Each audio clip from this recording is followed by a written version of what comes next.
Welcome to Paul's Heart. I'm Paul, author of the book Paul's Heart, Life as a Dad and a 35-year cancer survivor, available on Amazon. I'm going to go in a little different direction today than what I normally do. You've heard me talk about not letting cancer define who I am. And I'm sure that's hard to really grasp, seeing how the majority of my videos on this page relate to some sort of cancer topic, support, experience, or whatever. Um, but there is another part of cancer survivorship, and that's the wonderful life that everyone has ahead of them once they get to that point of remission. Now, there's not enough that gets done for mental support in getting through a cancer battle, whether it's through the diagnostic stage, whether it's through treatments, but especially, when it comes to survivorship. Okay, what oncologists should be upfront with their patients about is that, your life is going to change. And it's more than just, you know, wow, I've got this new experience.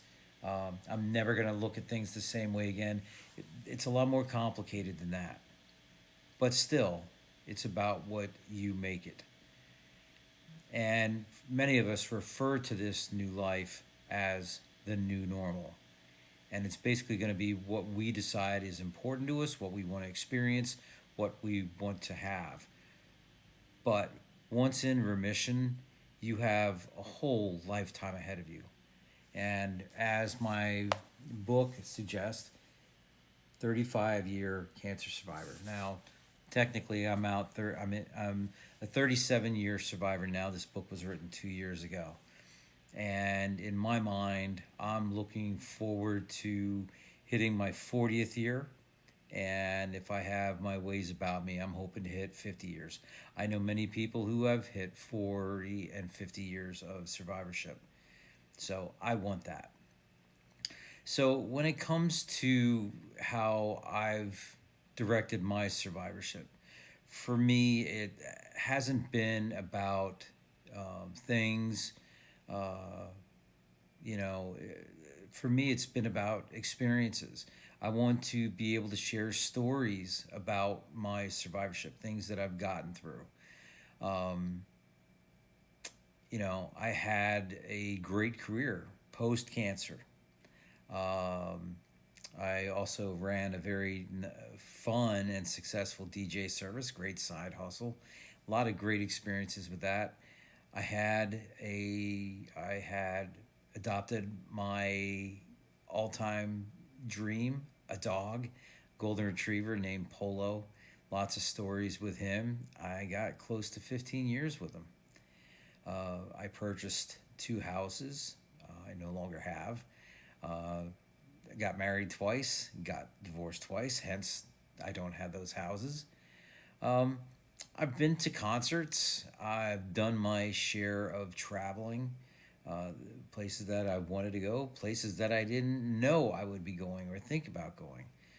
Um, I have there's so many people that I've gotten to meet over these 37 years.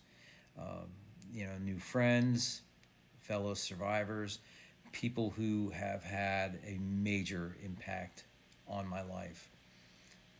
I've given many speeches, not just in the world of cancer as a cancer survivor. I've done speeches for Relay for Life and other speeches through the American Cancer Society. But I've also done political speeches when I decided I was going to enter local politics, campaigning for our local school board. That was a neat experience. But probably the biggest impact on my cancer survivorship has been my two daughters. Now, they weren't around back when I was diagnosed with cancer. They know about that past.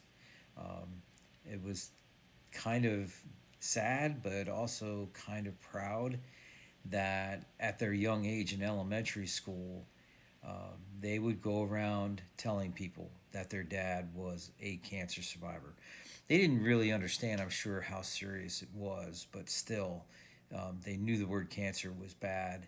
Um, but they wanted to give inspiration to other people whenever they heard cancer being talked about. But the best part of my cancer survivorship, though, has been watching these two grow up. They're both adults now.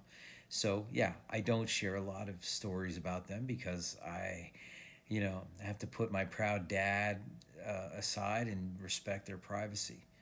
But they're both doing so well, and every day for me, my cancer survivorship has been about watching them and watching their experiences, whether it be high school graduation, college graduation, um, a simple walk through the mall, dinner, anything like that, anytime that I get. For me personally, my favorite time of year, which is coming up in a few weeks, is Father's Day.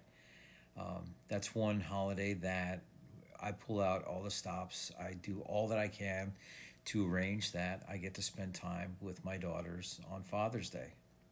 Very important day to me, more than any other day of the year. Um, and needless to say, I am looking forward to many more years, especially watching them.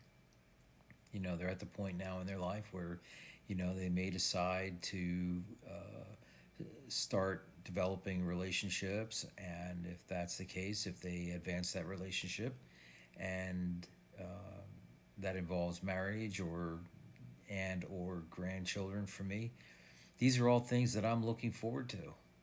And that's why my message to you is, no matter how difficult it may seem, if you're at the beginning of this journey or if you've just gotten through the journey, I know it's definitely hard to look that far ahead, 37, 40 years out from where you are right now.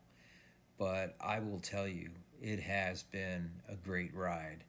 Um, I do realize that you see a lot of medical issues that I deal with as a result of my treatments, but I take care of them. I have doctors who understand them and take care of them.